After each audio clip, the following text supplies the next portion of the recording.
6:59 de la mañana, segunda hora de transmisión. Aquí estamos, mi querida Ali. Ya en el Comercio TV, Sí, claro. Les saludamos a todos aquellos amigos televidentes que se unen en este momento.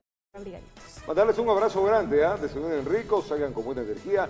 Quito ya a esta hora está un poco más complicado el tráfico, lo podemos ver en nuestra pantalla, ahí lo tenemos en diferentes zonas de la ciudad.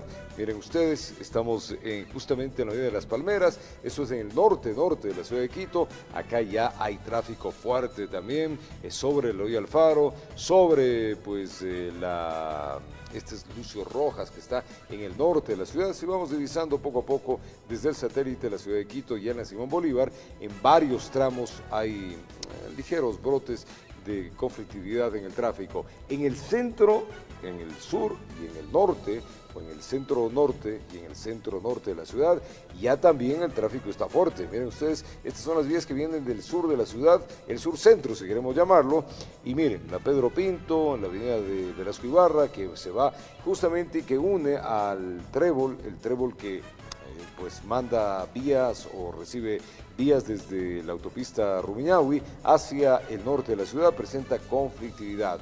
La Velasco Ibarra en algunos tramos está con mucha carga, ya la Ladrón de Guevara tiene carga y fuerte que se va y se distribuye también hacia la Toledo y se va hacia la 12 de octubre, Patria y 10 de agosto, zonas en las cuales presentan en algunos sectores pues conflictividad en el tránsito. Miren ustedes, zona roja en la que estamos viendo Colón y América, América y Colón, este debe ser justamente donde están el sector de los buses que da hacia la avenida La Gasca. Si bajamos un poco más, podemos revisar en este sector de la ciudad, en la Vicente Aguirre, en la General Vicente Aguirre, que también tenemos zonas de tráfico. Centro norte de Quito tiene tráfico, salga con tiempo, evite pues llegar tarde y claro, no se olvide que ahora hay restricción todo el día, ¿no? Desde las 5 de la mañana hasta las 8 de la noche y hay mucha gente, Ali, que no se acuerda de eso y claro, saca el auto, le queda multa. Exactamente, hoy 7 y 8, así que por favor estar atentos y no circular. Bueno, empezamos con la información. La Asamblea está a la expectativa de que en el Ejecutivo envíe el paquete de reformas laborales. Sin embargo, el gobierno central no tiene una fecha para esto. El retraso se debería a que el proyecto se está socializando con los diferentes sectores. A mediados de septiembre estaba previsto que el Ejecutivo remita a la Asamblea Nacional las reformas concernientes al tema laboral, tributario y monetario, pero esto no ocurrió. El ministro de Trabajo, Andrés Madero, mencionó un nuevo plazo, 15 días, para poder entregar las reformas que asegura garantizan el empleo y no lo precarizan. No se va a eliminar ningún tipo de derecho establecido ya para los mismos, no se va a eliminar el 13ª remuneración, no se va a eliminar el 14ª remuneración, no se va a eliminar el derecho a la participación de utilidades, no se va a eliminar el tema del despido intempestivo, no se va a eliminar el tema de la jubilación patronal. Tiene una explicación para la demora de la entrega de este paquete de reformas. Casualmente lo que estamos trabajando es en consensuar con todos los sectores para que tengan conocimiento pleno y evitar este tipo de personas que buscan generar el desconcierto en la ciudadanía. Pero por su lado en la Asamblea Nacional, los legisladores se muestran escépticos sobre esto y apuntan al retraso de la entrega de estas reformas, a la situación de la Comisión de los Trabajadores que a pesar de haber sido constituida hace 4 meses, no logra avanzar. Estamos trabados por un capricho que debe ser resuelto inmediatamente. Está en manos de la presidenta en este momento de María José Carrión, en el hecho de pueda deponer las actitudes y pueda dar paso a otros asambleístas que puedan dirigir la comisión. Mientras se solucionan los inconvenientes, también se evalúan las alternativas que pueda darse la Asamblea para que trate las reformas. Una de ellas sería crear una comisión ocasional y la otra, enviar directamente a la Comisión de Desarrollo Económico. Lo que va a enviar el presidente va a tener varios aspectos, no solamente el tema laboral, sino también el tema económico. Existe la Comisión de Régimen Económico, la cual obviamente también puede discutir el tema. En esta comisión no hay problema en abarcar el tema laboral, sin embargo preocupa el tiempo. No sé cómo vamos a resolver esto en 30 días con carácter económico urgente, con temas tan complejos como un paquete laboral, en donde pues hay más de 80 años que no se ha cambiado la ley laboral. Imagínense cambiar la ley laboral acá en 30 días. La premura de tratar las reformas no solamente tiene que ver con las metas con el FMI, sino también con el presupuesto de 2020 que deberá ser entregado por el Ministerio de Finanzas en el mes de octubre, informó Carolina Basante. Y estamos a las 7:04 de la mañana, se generan las primeras reacciones, amigos, tras la aprobación del uso y producción del cannabis, esto con fines medicinales. La organización Ecuador Canábico celebra la decisión y asegura que es un gran paso que beneficiará a pacientes y productores. Veamos. La tenencia o posesión de fármacos que contengan el principio activo del cannabis o sus derivados con fines terapéuticos, paliativos, medicinales o para el ejercicio de la medicina alternativa no será punible, pero siempre que se demuestre el padecimiento de una enfermedad a través de un diagnóstico profesional. Esta es una de las reformas que se aprobó en el Código Orgánico Integral Penal. No es que se está aprobando el cannabis para fines recreativos, no se está aprobando la siembra del cannabis ilícito, se aprobó el día de ayer la siembra de cannabis que tiene una variedad específicamente con fines medicinales. Lo que marca un antes y después para quienes fueron criminalizados por hacer uso del cannabis medicinal.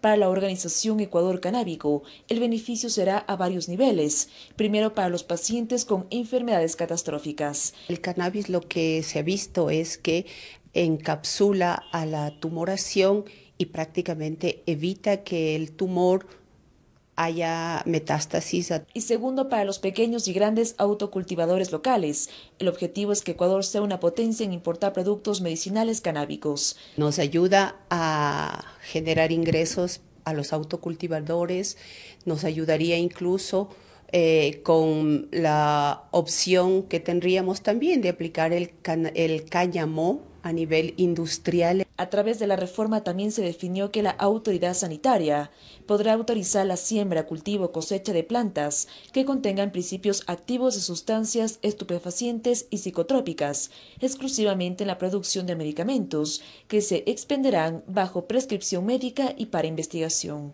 Cuando nosotros hablamos ya de la producción como tal, esto no puede ir en el COIP, esto tiene que ir en el COS. En el Código Orgánico de Salud, ahí se incorporará el procedimiento de siembra, de regulación y de entrega de licencias. Estas son las primeras reacciones luego de que el Pleno de la Asamblea Nacional aprobó este martes el uso de los derivados del cannabis para fines medicinales y terapéuticos. Informó Priscila Cadena. Y colectivos feministas rechazaron la decisión de la Asamblea de no despenalizar el aborto por violación. Piden al Ejecutivo vetar el proyecto y plantean acciones legales. Con vísceras de pollo fueron ensangrentadas las fotografías de los asambleístas que votaron en contra o se abstuvieron en la reforma del aborto por violación en la sesión del Pleno de este martes, en el que se reformó el Código Integral Penal. A las niñas y a las mujeres víctimas de violencia sexual, estos asambleístas les han dicho que no les importan. No han podido concurrir, les ha quedado grande la posibilidad de protegerles. La propuesta, que aumentaba 3 causales al artículo 150 del aborto no punible, alcanzó 65 votos, cuando mínimo necesitaba 70.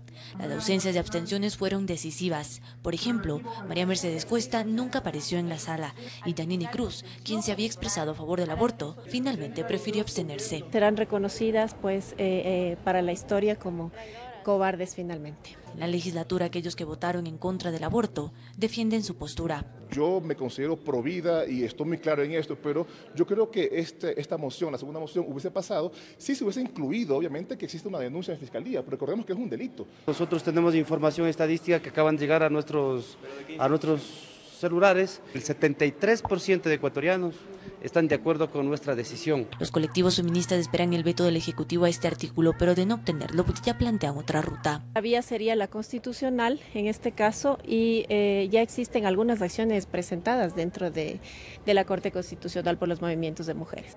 Informó Carolina Basante. Y por su parte, a través de una carta, la asambleísta María Mercedes Cuesta se disculpó por no asistir a la votación sobre la despenalización del aborto en casos de violación. La legisladora argumenta que debía atender problemas de salud. Mientras tanto, que la alcaldesa de Guayaquil, Cintia Viteri, aseguró que estar de acuerdo con la negativa a la despenalización del aborto resuelta por la Asamblea Nacional. De su parte, el arzobispo de Guayaquil invitó al primer mandatario a respetar la decisión mayoritaria del Legislativo. Veamos. La heredera del sillón de Olmedo se mostró de acuerdo con la resolución tomada por los asambleístas durante la jornada de este martes al interior del Palacio Legislativo, negando una despenalización del aborto. Empezamos a discutir sobre algo que no tiene una realidad plantada en la sociedad. ¿Cuántas mujeres están presas en este momento por aborto que hayan sido violadas. Hasta donde he oído declaraciones oficiales, ninguna, cero. En ese contexto, aseguró que el objetivo es el respeto a la vida desde su concepción, tanto para la afectada como para el ser que empieza a desarrollarse en su interior. Nunca se habló del castigo para el verdadero violador, para el verdadero victimario, para el que cometió el hecho. Ni para él en este país. Nadie ha planteado pena de muerte. Para el violador, que debería haber sido el centro de la discusión. De su parte, el arzobispo de Guayaquil, Monseñor Luis Cabrera, se mostró satisfecho también por la negativa a este pedido de reforma. Y además, hizo un llamado al presidente de la República. Que respete la decisión de la mayoría de la Asamblea. Él es una persona muy respetuosa, lo ha demostrado en varias ocasiones y creo que también en esta va a ser coherente con su principio. Informó José Morales. Y hoy en El Comercio TV, en nuestro segmento El Invitado, Miguel Rivadeneira entrevistará a Gustavo Larrea, exministro de Estado y líder de Democracia Sí, con quien se analizará la situación política del país. Recuerde las citas en pocos momentos en El Comercio TV, así que no se despegue de nuestra señal. Al retornar, 7 a 11 de la mañana, vamos a contarles que hay 6 detenidos por explosiones en la Universidad de Guayaquil. Son las 7:11, la temperatura está en 8 grados centígrados. Una breve pausa, ya venimos.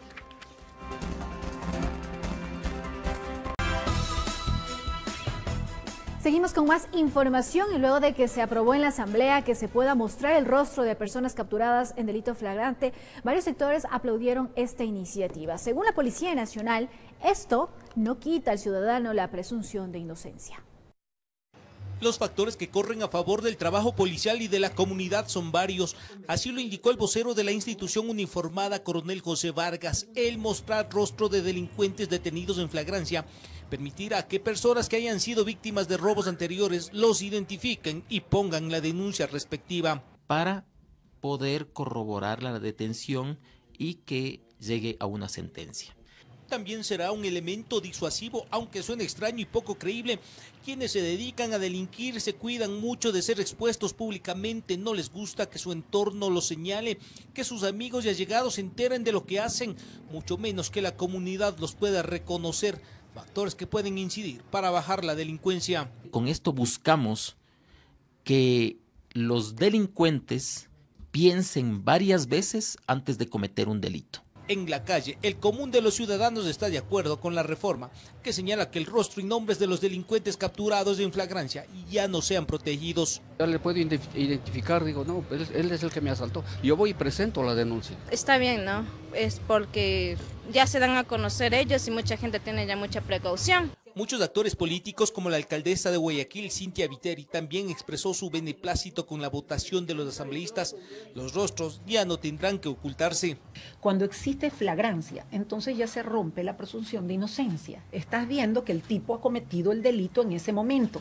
La flagrancia dura 24 horas. La policía sabe que toda persona tiene derecho a la presunción de inocencia. Buscaremos con la certeza y la seguridad de que esa persona fue el que cometió el delito, sea expuesto a las cámaras de televisión. Como asesinato, le pueden ver el rostro al delincuente, pueden ver el rostro del delincuente en temas de abuso sexual también, pueden ver el rostro del delincuente en sicariato. Ahora la última palabra la tiene el presidente de la República en aprobar o rechazar las reformas hechas por el Parlamento. En Quito informó Iván Casamen.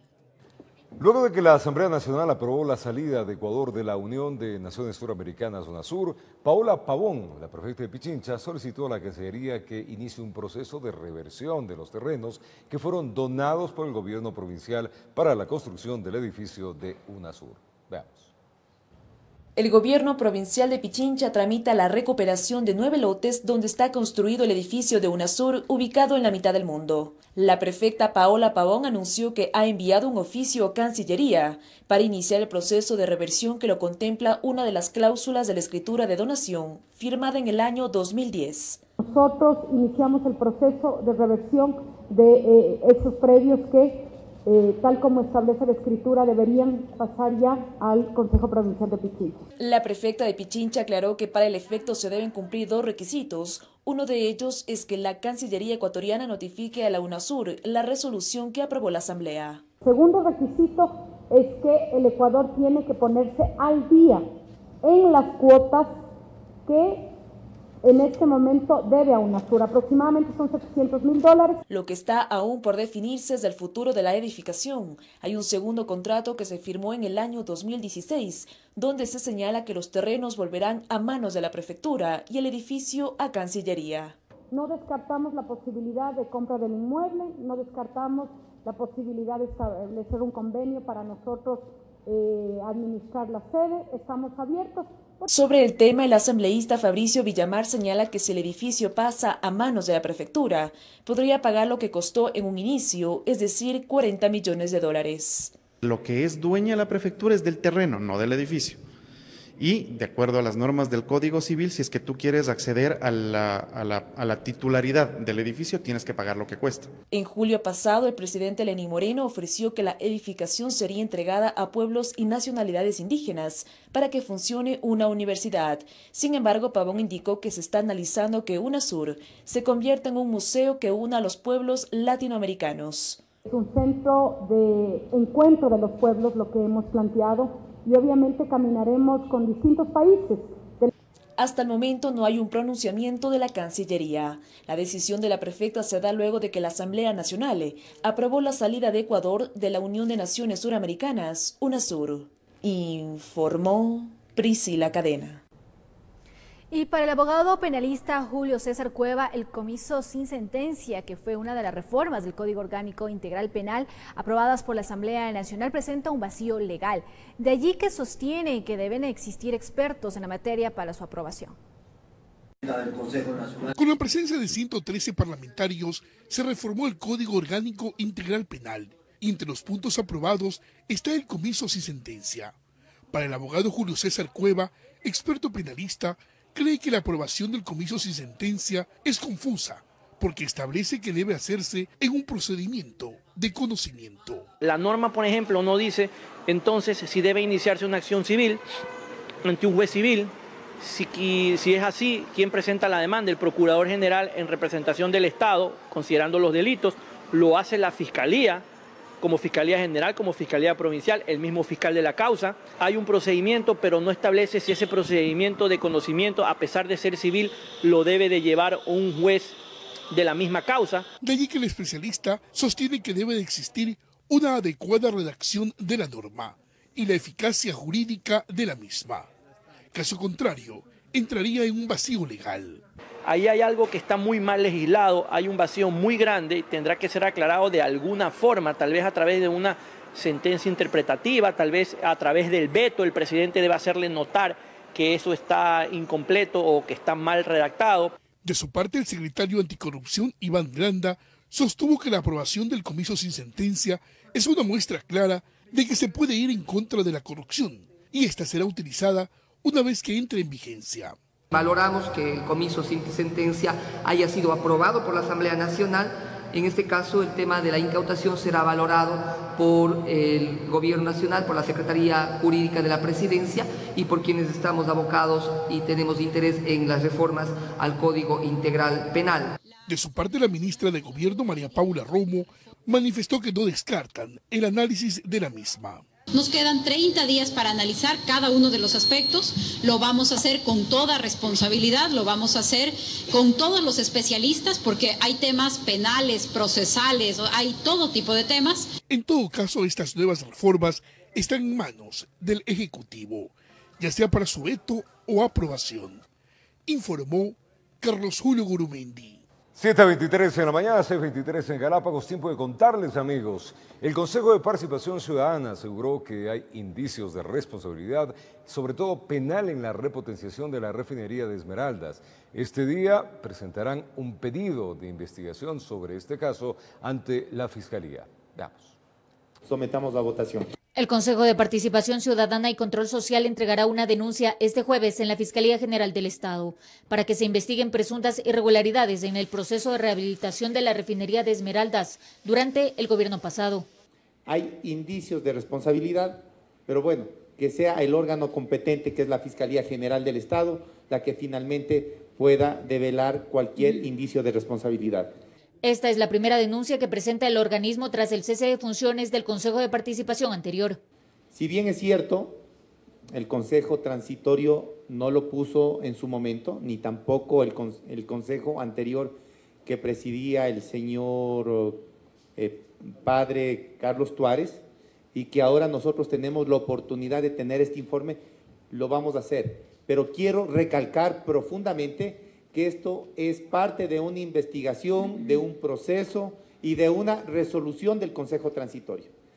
Ellos exhortaron a las autoridades ambientales a dar explicaciones sobre la contaminación que aparentemente mostraría la planta. Que investigue el nivel de contaminación que existe en Esmeraldas, porque no queremos los esmeraldeños que la refinería se vaya, pero sí queremos una mitigación de la contaminación ambiental con la que hemos crecido y con la que convivimos. Se trata de una lucha contra la corrupción, aseguran, pues este sería solo un hincapié para patrocinar más investigaciones relacionadas con el gobierno de Correa. Yachay, está Manduriacu, está en las escuelas del milenio, está Toachi Pilatón, está ahorita que me hace acuerdo la vicepresidenta, Refinería del Pacífico, todos los casos emblemáticos de posible corrupción estructural que nosotros daremos un patrocinio. Informó Marilyn Jaramillo. Y hoy en el Comercio TV, en nuestro segmento, el invitado Miguel Rivadeneira entrevistará a Gustavo Larrea, exministro de Estado y líder de Democracia Sí, con quien se analizará la situación política del país. Recuerde, la cita es en pocos momentos en el Comercio TV, así que no se despegue de nuestra señal. Siempre es un placer estar con ustedes, desayunando a esta hora y contándoles lo que ha sucedido en los últimos minutos en nuestro país y en el mundo entero. Alexis Mera seguirá con arresto domiciliario, una vez que la Corte Nacional de Justicia negara el pedido de cambiar sus medidas cautelares. La jueza Daniela Camacho también ratificó la orden de prisión preventiva contra Mao Chol, ex representante de la empresa SK. Veamos. Al parecer, para Daniela Camacho, jueza de la Corte Nacional de Justicia, no hay que seguir dando vueltas, y negó el pedido de revisión de medidas cautelares solicitado por Alexis Mera, exsecretario jurídico de la Presidencia de la República en el correísmo, investigado por el caso Sobornos 2012-2016. Fausto Jarrín, abogado de Mera, sostuvo que su defendido es apoderado legal del expresidente Rafael Correa, también investigado, impidiéndole que pueda ejercer la función libremente. La jueza Camacho ratificó el arresto domiciliario, como la obligación de portar el dispositivo electrónico, recordando que con fecha 10 de julio se dio a conocer un posible plan de fuga de Mera y que en la actualidad se desarrollan fiestas de cumpleaños en su domicilio. Además, por las investigaciones, su situación se complica. Marco Proaño, en representación de la Procuraduría, se refirió a la decisión de la jueza. La señora fiscal general ha dicho inclusive que la medida cautelar que tiene el señor Alexis Mera no le prohíbe pensar, no le impide ejercer su pensamiento y, en este caso, en virtud de ello, poder seguir defendiéndose no solamente él, sino otros procesados. Hace un mes aproximadamente, a través de otro recurso, Mera intentó se le cambie el arresto domiciliario para poderse defender en libertad, pero tampoco tuvo éxito. La jueza, en su calidad de garantista, ella tiene que asegurar primero la comparecencia del procesado, del doctor Alexis Mera. En segundo lugar, el posible cumplimiento de la pena, de una pena. Y en tercer lugar, el hecho de que se tiene que garantizar los derechos de la víctima. Y dentro de estos derechos de la víctima está un derecho a la reparación integral. En la audiencia de revisión de medidas cautelares también se ratificó el pedido de prisión preventiva contra el ex representante de la empresa SK. Mao Choi, quien solicitaba poder presentarse en la Embajada de Ecuador en Corea del Sur. Pero la jueza dijo que esa no es responsabilidad de la embajada, informó Héctor Romero.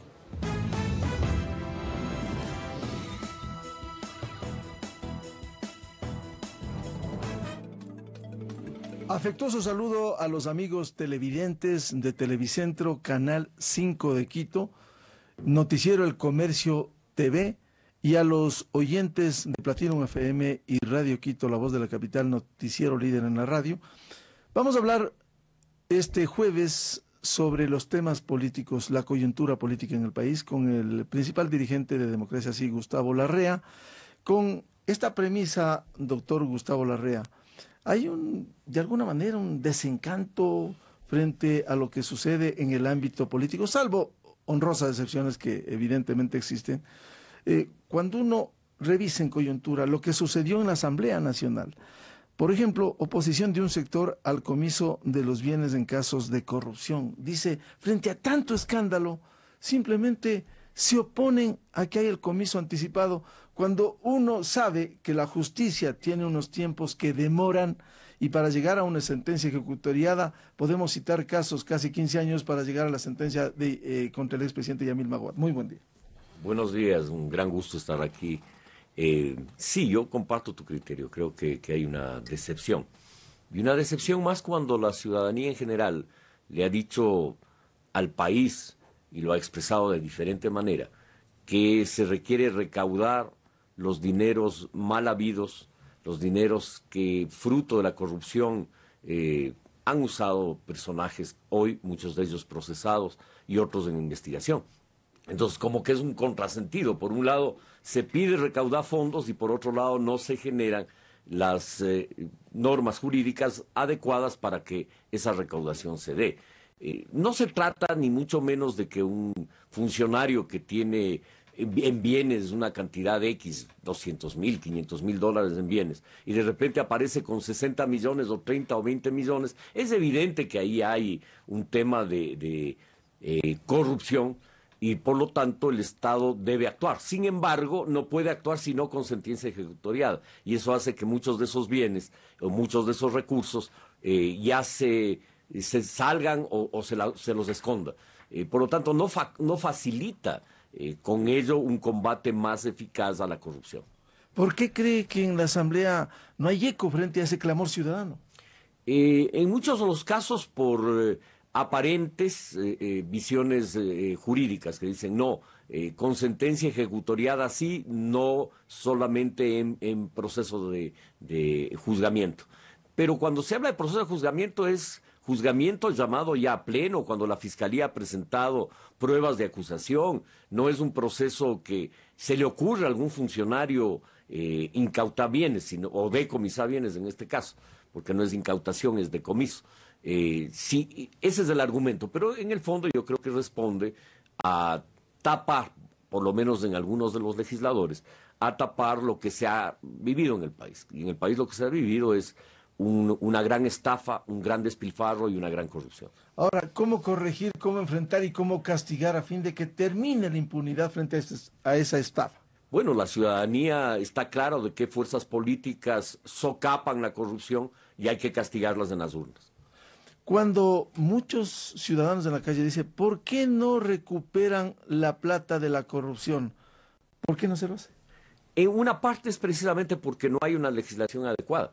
Y la legislación adecuada y este intento de reforma al Código Integral Penal permitía tener al menos un arma más en la lucha contra la corrupción. En ese sentido, no es la única arma, desde luego, porque muchos de esos dineros probablemente salieron de otra manera, en aviones, salieron en efectivo, salieron en oro, en diamantes. Sí, por lo tanto, es un proceso complejo de investigación que entiendo que las autoridades del Estado y la Fiscalía General están siguiendo pistas sobre esos recursos. La misma Comisión Anticorrupción de la Presidencia o Secretaría Anticorrupción de la Presidencia. Pero este era un instrumento, o es un instrumento útil para el combate a la corrupción. Lo que le estamos haciendo al Ejecutivo y a la Justicia es quitarle un instrumento eficaz de lucha contra la corrupción. Pero no ha faltado decisión en el debido proceso y con derecho a la defensa para que se agilicen procesos. Si hay material, si hay pruebas testimoniales, documentales, ¿por qué no se avanza más rápido? Yo creo que no avanzan más rápido y me parece que hay que observar la situación de la justicia ecuatoriana y de la propia Fiscalía. Y creo que en el caso de la Fiscalía, porque los fiscales, la Corte Nacional de Justicia fueron designadas, muchos de ellos en concursos amañados. Por lo tanto, no es que el país recuperó la lucha contra la corrupción en todos los segmentos de la sociedad, no fue así. La pelea al interior de la Fiscalía ha sido muy fuerte. Recién podemos decir que hay una fiscal independiente que sigue un proceso o que sigue los procesos de investigación con firmeza. Sin embargo, hay más de 250 causas con responsabilidad penal que están represadas en la Fiscalía. Se está agilitando los procesos, pero ahí hay limitaciones que recién en estos pocos meses creo que la Fiscalía ha cobrado velocidad en la investigación. Pero antes lo que teníamos en el país era arqueros de la corrupción, pues, en la Fiscalía, en la Corte Nacional de Justicia. Contraloría. En la propia Contraloría con el ex Contralor General del Estado. Ahora, mientras esto sucede, doctor Gustavo Larrea, ¿cómo ve usted este panorama cuando ya comienza a calentarse la etapa preelectoral? Casi nos vamos a olvidar de estos grandes casos para entrar a las ofertas y los ofrecimientos. Yo creo que este no es el momento de entrar a campaña. Yo creo que algunos partidos, algunos movimientos y algunas figuras políticas del país intentan acelerar el proceso electoral. Y creo que ese es un error, porque aquí hay temas de trascendental importancia que tienen que ser resueltos, como los que hemos hablado ahora. Otros, el tema del uso del cannabis para fines medicinales, que fue aprobado por la Asamblea, o el tema de el aborto por casos de violación, que la Asamblea no aprobó. Ese es un tema fundamental para el país, fundamental para una sociedad democrática. No es posible que niñas violadas tengan, además de ser violadas, que dar a luz. Es decir, me parece que la Asamblea le queda debiendo al país. Y otros temas de trascendental importancia que se vienen en el debate. Reformas a la ley de elecciones, por ejemplo, en la que la Asamblea hizo su primer debate hace ya más de un año, y que le debe al país. Y está en suspenso el segundo debate, sin los temas fundamentales. Y además, ahí hay, por ejemplo, un método de designación de escaños inconstitucional. El método de Home favorece al más votado, no expresa la voluntad del pueblo ecuatoriano. Y la Constitución dice que la representación debe ser proporcional, y ese es un método no proporcional. Es tan, tan no democrático que una fuerza política que alcanza el 40% en una elección de un cantón o de una provincia puede llegar a tener el 100% de la representación. Es decir, cuando lo lógico, lo coherente y lo democrático es que sean proporcionalmente representadas las fuerzas ¿Y qué hacer con políticas? Los distritos, las circunscripciones territoriales, el financiamiento de la campaña después de Arroz Verde, hoy sobornos 2012-2016. Mencioné el caso del método de designación porque eso ha permitido la concentración del poder. Pero sin duda, hoy con las denuncias existentes, corroboradas, porque no solo se trata de que una ex asesora del presidente de la República diga aquí hubo estos casos, sino que la investigación de los mails, la investigación de los testimonios recibidos por la Fiscalía, corroboran la información de la señora Martínez.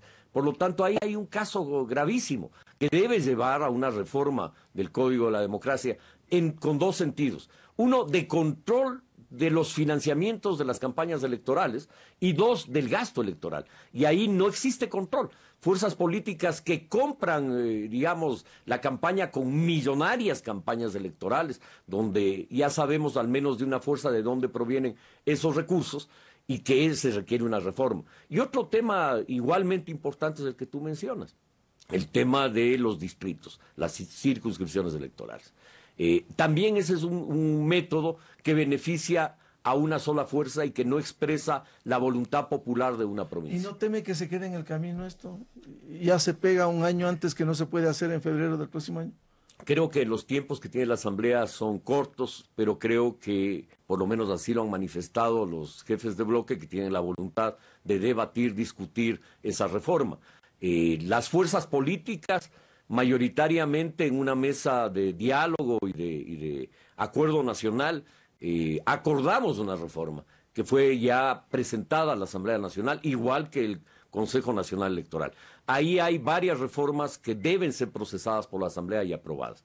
Y un tema que es grave, en el pasado proceso electoral de marzo, tuvimos denuncias de fraude electoral que no fueron procesadas adecuadamente por el Consejo Nacional Electoral.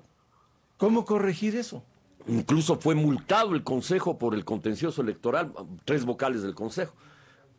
Creo que los movimientos y partidos políticos deben tener, todos los que participan, veedurías en las provincias y a nivel nacional para garantizar que estos procesos sean transparentes. La base de la democracia es la pureza del proceso electoral.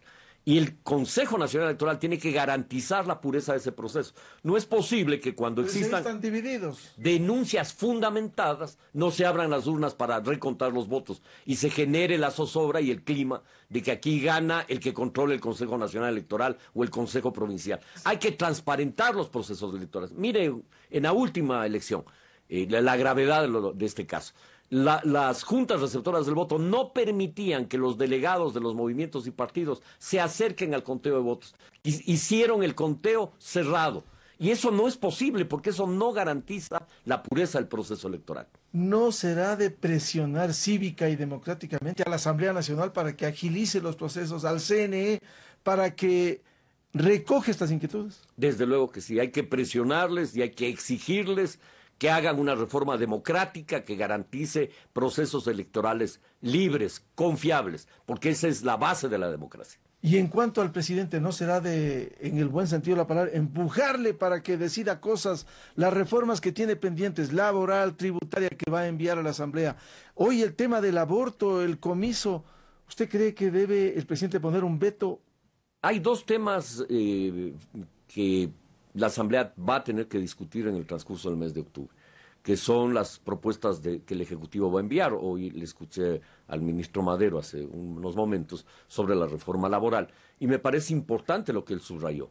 La reforma laboral no puede implicar retrocesos en derechos de los trabajadores, no puede implicar bajar salarios, por ejemplo. Y me parece que el compromiso del ministro es muy claro. Se protegerán los derechos de los trabajadores, pero a su vez se harán reformas o nuevos conceptos jurídicos en la ley para acoger formas de trabajo que la ley hoy no contempla. ¿Y qué debe hacer el presidente Moreno? Enviarlos a la Asamblea Nacional. Entiendo que esa reforma y la tributaria tienen que enviarla en los primeros días del mes de octubre. Al COIP, doctor Larrea, ¿debe haber un veto? Yo creo que debe haber un veto parcial en los dos casos y que la Asamblea vuelva a discutir tanto el tema del aborto por caso de violación, desde luego que sí, e igualmente en el tema del decomiso. Bien, muchas gracias al doctor Gustavo Larrea, líder de Democracia Sí, a través de Televicentro, Noticiero El Comercio TV, y a los amables oyentes de Ecuador Radio, en donde seguimos a través de Platinum FM y Radio Quito. Permiso.